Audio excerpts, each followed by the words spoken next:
Okay, we are on to Scholarly Skepticism, a name that is my coinage, so don't go hunting in the literature for it or you'll find something random. But I needed something by which to distinguish a kind of skepticism that we find principally in two figures, David Friedrich Strauss and Ernst Renan, who don't quite fit the Hegelian mold of the Tübingen school. So I'm going to treat them separately, and today I'm going to focus on Strauss, and in particular on Strauss's first work, his Leben Jesu kritisch bearbeitet, his Life of Jesus critically worked at or worked over. I thought of two mottos for today's talk, and so I'm going to give you both of them before we plunge in. One is from Aristotle's Politics. Here and elsewhere, says Aristotle, we shall not obtain the best insights into things until we actually see them growing from the beginning. In deference to Aristotle, I'm going to take you through the origins of the kind of German skepticism which ultimately flower in Strauss so that you can see how he came to the position he did. Second quotation is from Butler's Analogy of Religion, very important work from the middle of the deist controversy in the 1730s.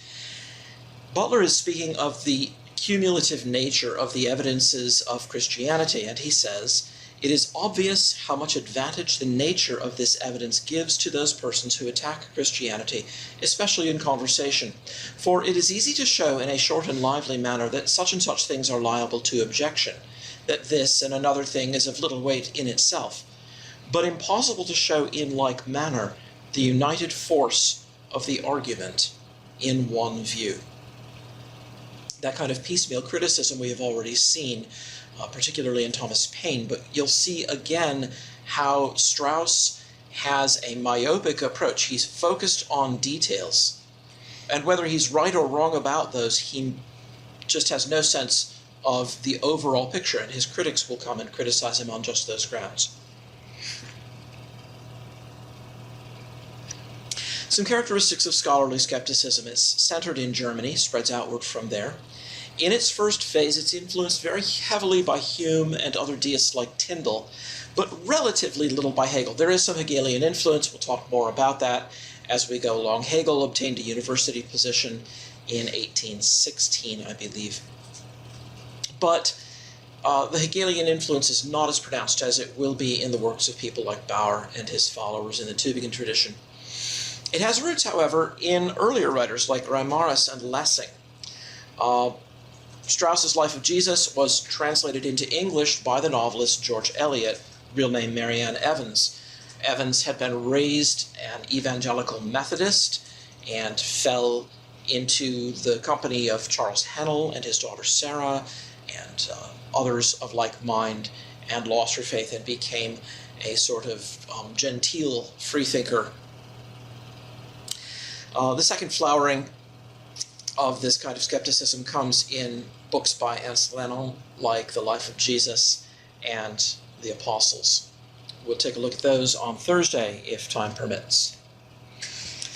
So I want to go back to someone who stands closer to the fountainhead of this kind of thing in Germany, and that's Hermann Samuel Remoras. Remoras, philosopher and theologian, he was the son-in-law of the German classical scholar Fabricius. So if you see references to Fabricius, there is that connection there. During his lifetime, he worked in various positions, finally became professor of Hebrew and Oriental languages at the high school where he had himself, I believe, attended, and maintained that position despite invitations to go elsewhere.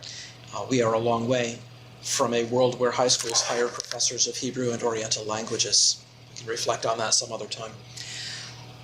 During his lifetime, he wrote a manuscript which he circulated to a few family and friends, but he did not publish it, and that was his apology for, or some words in defense of, reasoning worshippers of God. It is, in effect, a work of deism. He rejects the New Testament accounts and the Old Testament accounts, particularly of miracles. He insists that inconsistencies in the narratives invalidate them as far as their historical worth. And you'll recognize in both of those moves that he makes the seeds of something that we see fully bloomed in Strauss. Parts of this work were published subsequently by Lessing, but without attributing them to Remoras. His authorship of them became known only later. So let's have just a quick glance at Lessing. He was an influential German philosopher, playwright, and literary critic. He was a correspondent with Remoras' daughter, published the fragments. When he published the Wolfenbüttel fragments, he came to the attention of the censor in Germany, who then stopped him from publishing any further theological works. Now, Lessing, of course, could say with some show of plausibility that he hadn't endorsed the fragments, he was merely publishing them, but the censor saw through that. So in response, Lessing wrote a play, Nathan the Wise, which he published in 1779.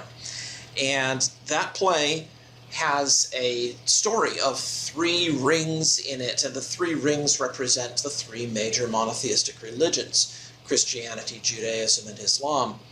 And the moral of the story appears to be that none of these can claim to be the sole truth, and that the way to tell whether a man is right with God is not to look at his doctrine, but to look at his life, his manner of acting towards his fellow men.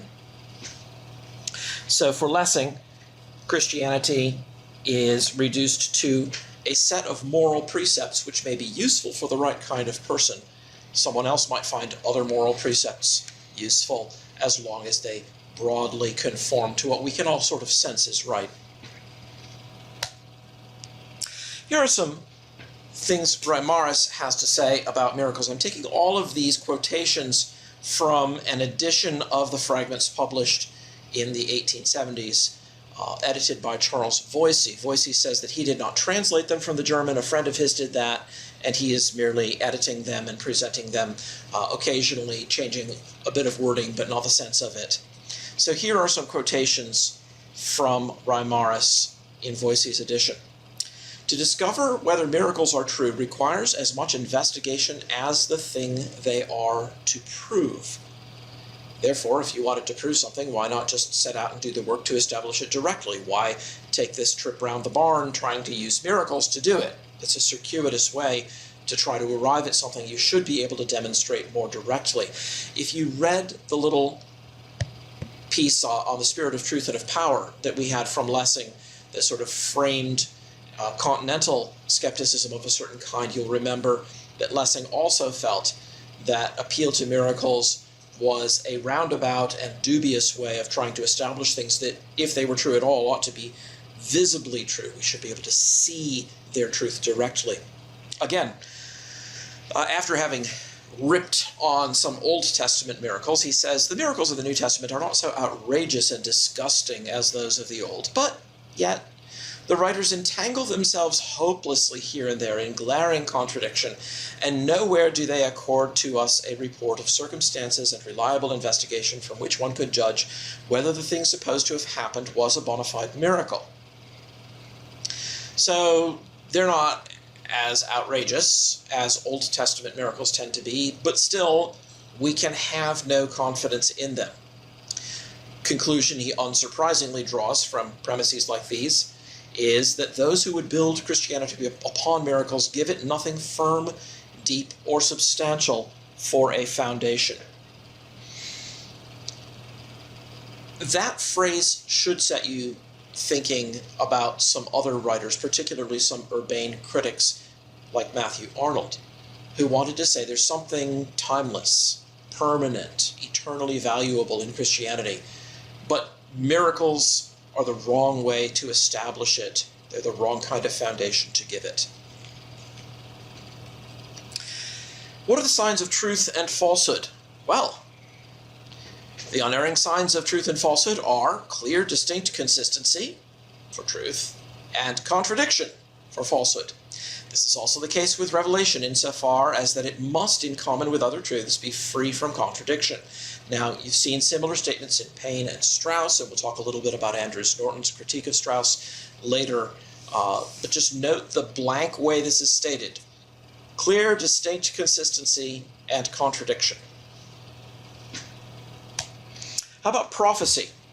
Well, Here's Remoras on prophecy. If prophecy is to be called infallible, I fairly demand that it should state beforehand, legibly, clearly, and distinctly, that which no man could previously have known, and that the same should thereafter take place at the time appointed, but that it should not take place because it has been predicted. No fulfillment of the prophecy because you already know about the prediction. If, however, such a prophecy can only be verified through allegorical interpretation of words and things, if it can be only composed of dark and dubious words, and the expressions it contains are commonplace, vague, and uncertain, if the matter was thought probable, or was foreseen by human cunning, if it occurs because it was predicted, if the words used refer to some other matter and are only applied to the prophecy by a quibble, if it is only written down after the event has occurred, if a prophetic book or passage is given out to be older than it is, or lastly, if the thing predicted does not take place at all, then the prophecy is either doubtful or false. Very similar to some of the objections we saw in Ethan Allen the other day.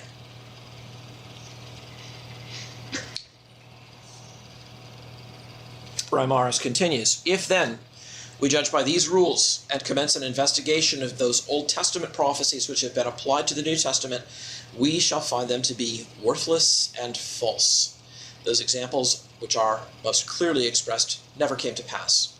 For example, that the Messiah should sit upon the seat of David on Mount Zion and reign from one sea to another, even unto the end of the world, and all besides that was prophesied of the deliverer of Israel. Old Testament prophecy understood literally didn't happen, therefore it's worthless as prophecy. Other prophecies are merely adapted through quibbles and in reality refer to quite other things. He's given a couple of examples. Later on, I will show that not a single sentence from the Old Testament applied by Matthew and others to the history of Jesus was written in the sense ascribed to it. Hold on to that thought that Remoras is giving us there, that not a single sentence of the New Testament applies to the Old in a way that the Old meant it.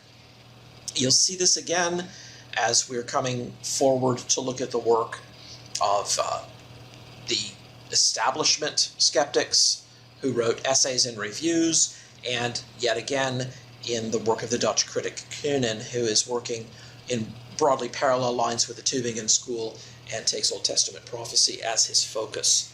Now, these kinds of objections had been addressed in the literature already, and Remoras makes not the faintest attempt to engage with the responses given by people like Chandler or Bishop Kidder or other writers on Old Testament prophecy of time past. That doesn't mean he had not read them, but what he is doing here is not arguing for his position. He is simply stating his position. For his arguments, we are at a loss. We don't really have, except for a couple of examples where he simply brushes aside the idea that these kinds of things can be properly interpreted. We don't really have the details of his arguments about any given passage. Next figure that we have to come to is Heinrich Paulus, the German theologian, taught at a succession of universities, finally at Heidelberg. He was the one who hired Hegel in 1816, and Paulus's work influenced Hegel's theology. Paulus is an example of what we would call the rationalist movement. This is the movement of those who attempted to read through the New Testament and interpret it as literally taking place, except where the miracles occur, and those are just honest mistakes. So, for example, in the feeding of the 5,000, perhaps Jesus preaching suppressed people's hunger. That and a few bag lunches shared around a little bit could give rise to the miracle story. Jesus walking on water. Well, maybe he was walking on the shore. The Sea of Galilee is not that big after all, and some people saw him walking by the shore. That would explain why they thought he was walking on the water, and so on. This kind of explanation became very popular for a brief time around the year 1800 and is a topic of merciless criticism by Strauss. He wants to go much further. He says this is silly, that's not what they meant.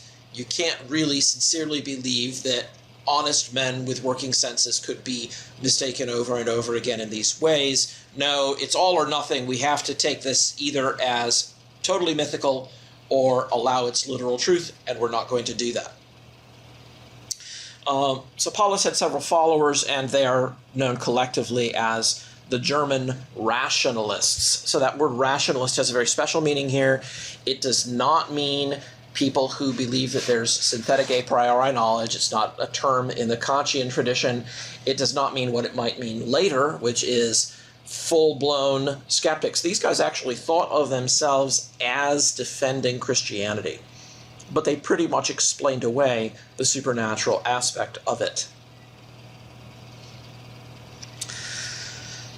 Next person we want to look at is Friedrich Schleiermacher. Schleiermacher was a theologian, philosopher, a biblical scholar. He's often called the father of modern liberal theology, and his reputation for that rests in no small part on one book that he wrote in 1799, and then had several editions of this come out later in his life, on religion, speeches or discourses to its cultured despisers.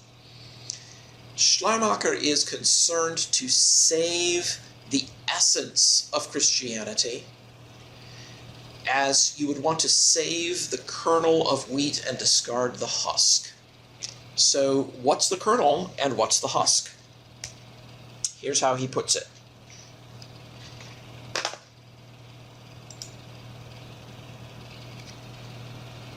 Religion is the outcome neither of the fear of death nor of the fear of God. It answers a deep need in man. It is neither a metaphysic nor a morality, but above all and essentially an intuition and a feeling. Not a morality, a feeling. Think here of Matthew Arnold talking about the eternal, that not ourselves, that makes for righteousness. Dogmas, teachings, are not, properly speaking, part of religion. Rather, it is that they are derived from it. Religion is the miracle of direct relationship with the infinite, and dogmas are the reflection of this miracle. Similarly, belief in God and in personal immortality are not necessarily a part of religion. One can't conceive of a religion without God, and it would be pure contemplation of the universe. The desire for personal immortality seems rather to show a lack of religion, since religion assumes a desire to lose oneself in the infinite rather than to preserve one's own finite self. Those of you who are looking forward to the section on transcendental skepticism in Ralph Waldo Emerson might want to make special note of this passage from Schleiermacher, because I think this expresses quite well something that Emerson himself is going to be displaying in his Divinity School address in the 1830s. And finally, with that background, we come to our man for the hour, David Friedrich Strauss, died in 1874. German theologian, he caused a scandal as a young man by the publication of his Life of Jesus. You'll notice that he's about 27 years old when that comes out. That went through 4 editions in his lifetime, was translated into English by Marianne Evans. Strauss was debarred from several teaching positions. He had an unhappy personal life. He married a woman who had been a famous actress, but the marriage was not a happy one, and they separated and divorced. He continued to write polemical pieces and a new life of Jesus for the German people, not directed at scholars, but directed at the common man, and ended his days avowing very directly that Christianity was false and that the choice was between Christianity and a special form of atheism which had finally been given its true shape in the teaching of Charles Darwin. To get the timeline here, remember that Darwin published his Origin of Species in 1859. So, smack in the middle of his life, Strauss encountered Darwin, and when he did, he might have said in the words that Richard Dawkins has subsequently used, that Darwin made it possible to be an intellectually fulfilled atheist. But at the period at which he wrote his Life of Jesus, and for the time of several of its republications, he was not an atheist, he was a pantheist, along the lines of Spinoza. And he speaks glowingly about the truth of Christian religion, which, however, like Schleiermacher, he says is not connected with any actual doctrines. Strauss approaches the New Testament text in his Life of Jesus with two principles in hand. And we can find these in the edition of Strauss that I was having you do for reading this weekend on pages 87 and 88, as well as in some other places. That an account is not historical, that the matter related could not have taken place in the manner described, is evident, first, when the narration is irreconcilable with the known and universal laws which govern the course of events. Strauss does not name David Hume here in this book, but in his new Life of Jesus, he does explicitly draw attention to both Spinoza and Hume and say, this is why we cannot take seriously any account that tells us that there has been a violation of the universal laws which govern the course of events. Why are we so stuck on those laws? Well, long, patient scientific work has disclosed to us these laws. We finally stand, had he been a Darwinist at this time, he would have said at the pinnacle of evolution, we finally have come to the realization that the universe is causally closed. Determinism is true, and there is no exception, there is no escape from the chain of cause and effect. Those of you who have read C.S. Lewis will remember that Lewis, in one of his books, has a chapter on the cardinal difficulty of naturalism. It's in his book on miracles, where he points out that if you really take a thoroughgoing deterministic naturalism to be your doctrine, then you get rid of a whole lot of things, including your justification for believing naturalism. That's a line of argument that becomes popular just after the end of the time period that we're dealing with here, but it's worth seeing its seeds here in Strauss and Dolbach and other writers as well. Secondly, an account which shall be regarded as historically valid must neither be inconsistent with itself nor in contradiction with other accounts. That criterion is phrased somewhat carelessly, because, of course, I can sit down and on the back of a napkin write out an account that contradicts something else, and I can't thereby undermine the authority of Josephus or Tacitus. It has to be that we have two accounts and they come to us equally well credentialed. Then when they contradict one another, on the point where they're in contradiction, we are left in doubt, because we have what appears to be an equally good case for both sides of the question. We've seen this now in Paine, we've seen this in Remoras, the criterion that two accounts must be consistent if they are true. And that's going to cause quite a bit of difficulty when we come to trying to look at secular history. Andrews Norton in particular is going to press very hard on that point. Well, let's see an application of this. The very first story that Strauss tries to take on is the story of the birth of John the Baptist. Some unknown figure wrote that story or told that story first, and in his mind, according to Strauss, he had a kind of amalgamation of bits and pieces of the Old Testament put together in a composite image. Here's how it's supposed to have worked. Isaac's parents in the Old Testament were advanced in age when they were promised a son. This suggested that John's parents should be likewise. Abraham expresses his doubt aloud. Hence, this author made Zacharias ask as well. According to the Septuagint, Aaron's wife's name was Elizabeth. This suggested a name for John's mother. Samson, hey, wow, we're jumping around a lot, aren't we? Samson's birth was announced by an angel. He therefore provided an angel to announce John's birth. According to popular Jewish ideas, angels tended to appear to priests in the temple, thus the location for the appearance to Zacharias. Samson was to be raised under a Nazirite vow. This circumstance suggested both the nature of John's education and the blessings his birth would confer upon his country. Samuel's birth called forth a lyric poem of thanks and praise. Thus, Zacharias' effusion on the occasion of John's circumcision. Isaiah was commanded to write the name of his son, Maher-shalal-Hashbaz, on a tablet. This circumstance suggested a similar provision of a writing surface for Zacharias, to give the name of the child. Many of the Jews believed that when any man saw a divine vision, he lost the use of one of his senses for a time. Hence, the inability of Zacharias to speak after his expression of doubt and question. So that, and now we're at direct quotation from Strauss, page 107, so that we stand here upon purely mythical poetic ground, the only historical reality which we can hold fast as positive matter of fact being this: the impression made by John the Baptist by virtue of his ministry and his relation to Jesus was so powerful as to lead to the subsequent glorification of his birth in connection with the birth of the Messiah in the Christian legend. I have tried to give what I think is a fair representation of Strauss's position here, but it's worth our stopping here to ponder a question that would be the question many of Strauss's critics would raise, and it's simply this: what historical narrative is there anywhere that could not be dissolved using such methods?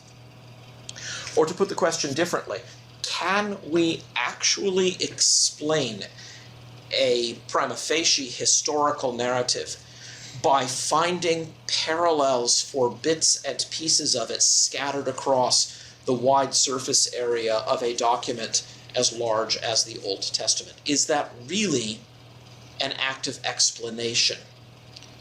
Or are we simply falling prey to parallelomania in doing that?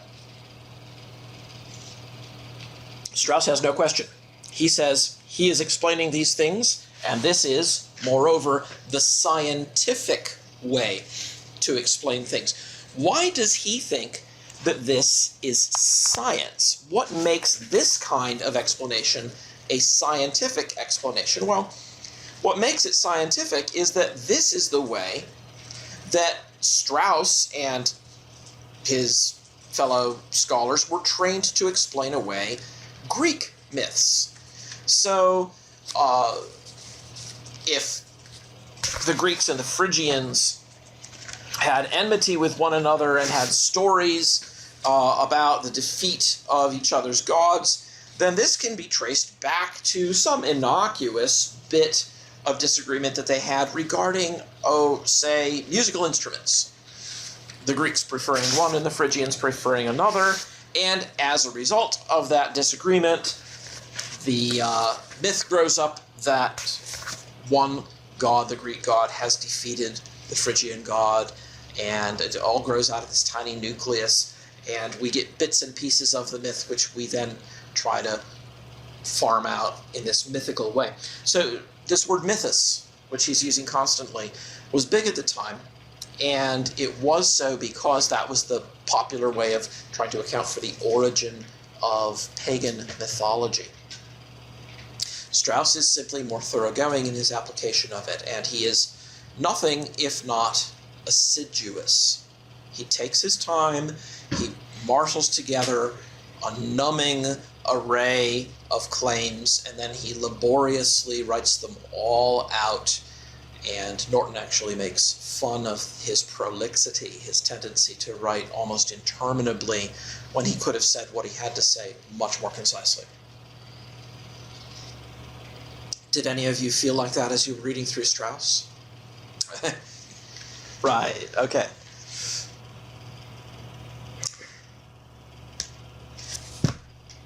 One of the people that I've had you read a bit of is Andrews Norton, who responded to Strauss vigorously in a work that he was working on at the time of his death. His son, Charles Eliot Norton, himself a notable writer, published this after his father's death.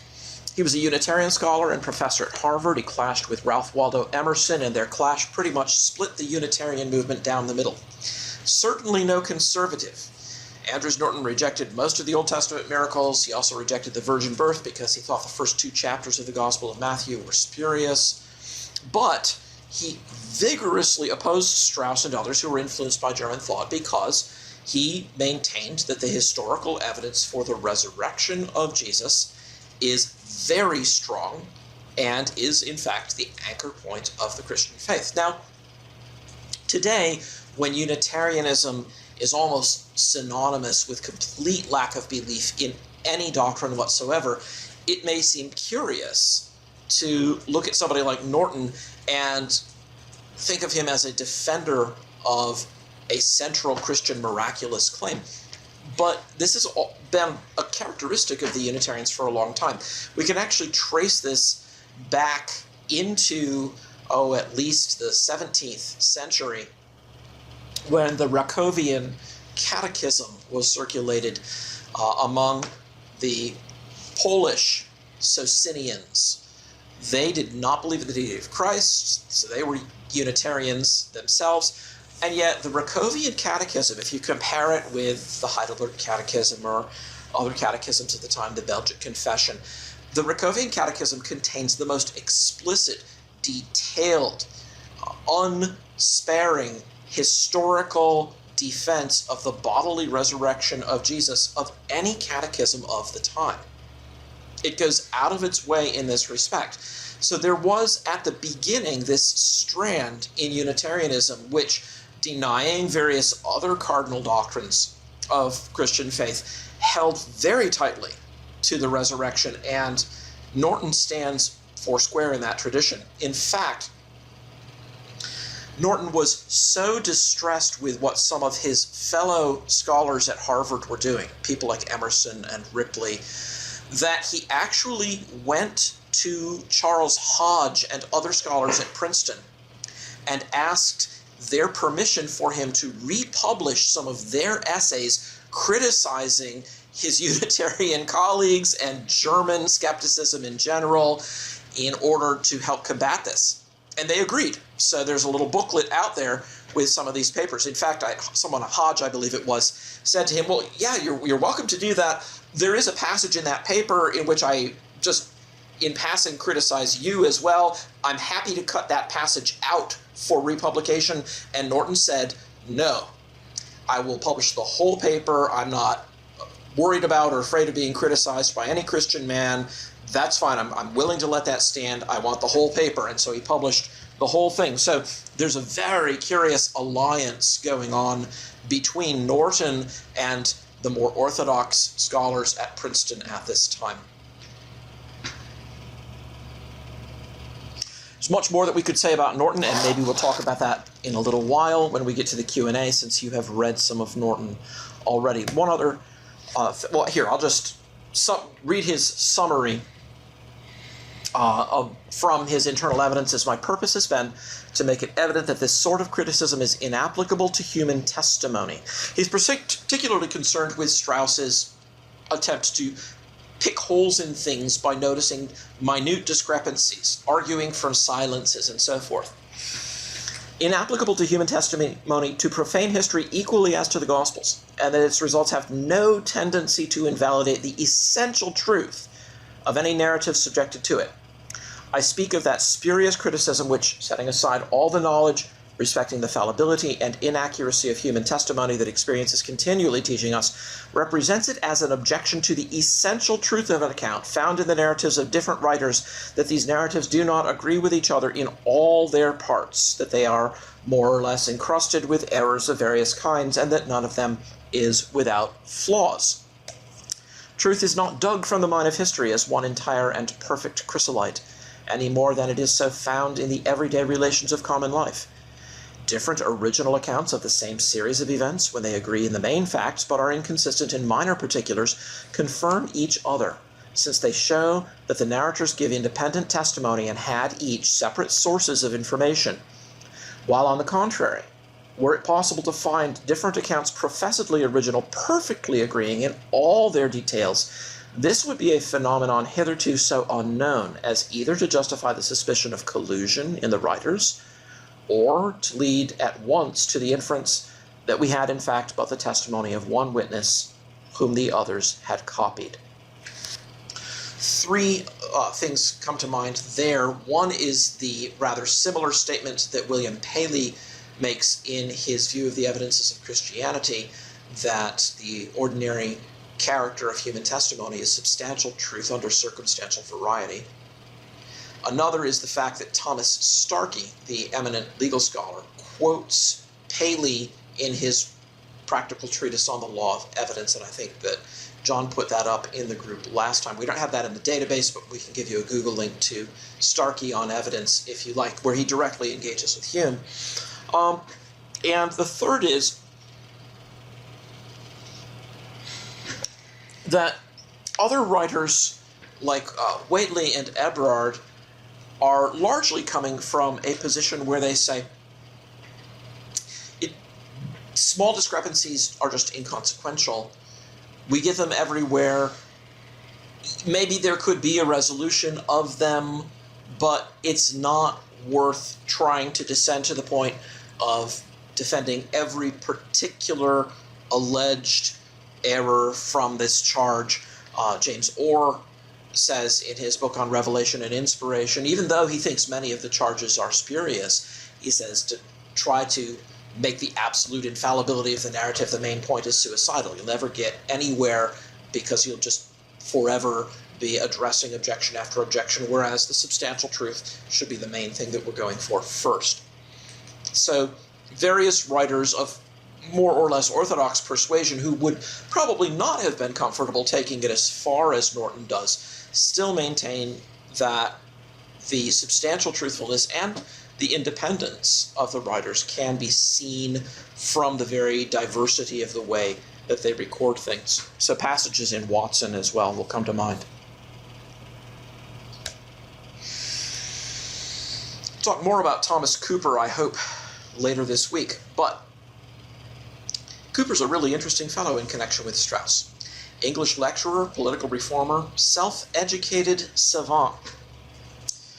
Cooper's father died when he was extremely young. He was apprenticed to, I believe, a cobbler and had little formal education. There's very rarely been such a mismatch between ability and opportunity.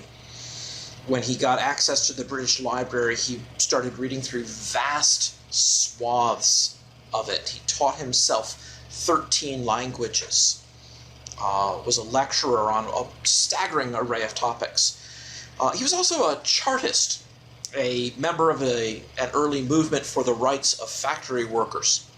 And in 1842, he gave a passionate speech about the exploitation of the workers and the need for reform in the working conditions, and such reforms did eventually come.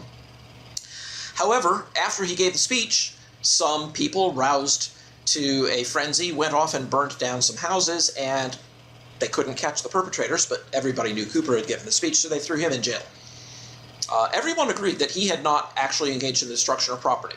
He maintained stoutly that he had never encouraged anyone to destroy property and would not have encouraged them to destroy property, but there it was. In jail, he went through a very dark time. He read Strauss's Life of Jesus in German before it had been translated into English, because German was one of the languages he had taught himself. Lost his faith. He had been a Methodist lay preacher, but he had had some run-ins with a superintendent who was jealous of his popularity as a speaker. And in jail, he lost his faith. In 1850, he was back out of jail and publishing Cooper's Journal, in which he was taking the main lines of Strauss's arguments and recapitulating them for an English working man's audience. And they were quite popular and caused a bit of distress among the clergy in London, seeing that their parishioners were suddenly coming up with Strauss's arguments. But he had doubts about his doubts. Even though he moved in the same circles as Bradlaugh and Holyoake, he never took an antagonistic position toward the person of Jesus. He always maintained that Jesus was a holy and righteous man, and at one point he actually was engaging in some correspondence with a clergyman, and he said, can you bring me to Christ? Him I want. If the Gospels prove to be half legends, still I want him. But why is it that I am still so full of doubts? In 1855, his doubts about his doubts were resolved. He reconverted to Christianity, identified himself with a Baptist, was baptized by Charles Haddon Spurgeon. and spent the last 30 years of his life giving almost 7,000 lectures and sermons on the evidences of Christianity, crisscrossing England, traveling by rail and by coach from one end of it to the other, never charging a fee for his lectures. We have some publications in which he has given us the substance of the lectures he gave. This bit that I'll quote in a minute is drawn from them. First of all, just to get a sense of how wide his reading was. He made a living when he was not a Christian by giving lectures on European political developments, on injustice in Ireland, on the literary genius of Shakespeare, Milton, Burns, Byron, schools of painters, Italian, Dutch, Flemish, Spanish, French, English, the music of Handel, Haydn, Mozart, Mendelssohn, Beethoven, a 10-lecture series on the history of Greece, 17 lectures on the history of Rome, 51 lectures on the history of England, philosophy, geology, astronomy, natural history, ancient Egypt, modern Poland, Muhammad, Swedenborg. He was a broad-gauge guy. And in his popular lectures on the evidences of Christianity after his reconversion, you'll see bits and pieces of this vast reading coming in. He knows how to keep the attention of an audience while at the same time giving them something out of the store of his copious reading. Here's what Cooper said about Strauss. And remember, Strauss is the one who was instrumental in his own loss of faith. And so it's really interesting to see what he has as a reconvert to say in response. This is from the Bridge of History, which was a set of lectures that he gave many times. What is it, I ask again, that Strauss affirms? Nobody knows who wrote the four Gospels. Nobody knows where they were written or when they were written. I say again, that when Strauss affirms that nobody knows who wrote the Gospels, he cannot mean that they are anonymous books, books without authors' names. He knows that they are called the Gospels of Matthew, Mark, Luke, and John. Then what does he mean? I ask again, does he mean that supposing they really are the right names, yet the names are worthless to us, for nobody knows who these people were?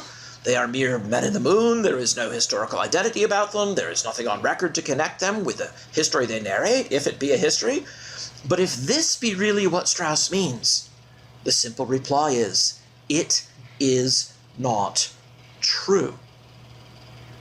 And then he takes his listeners through a sort of short tour of some of the evidences brought forward in Paley's evidences, in the writings of Lardner and his credibility of the gospel history, in some of the writings of Brooke Faust Westcott. And he names these people in his introduction. And he says, if anything in this book should make readers want to go and investigate more deeply in these books, then by all means, I encourage you to do so.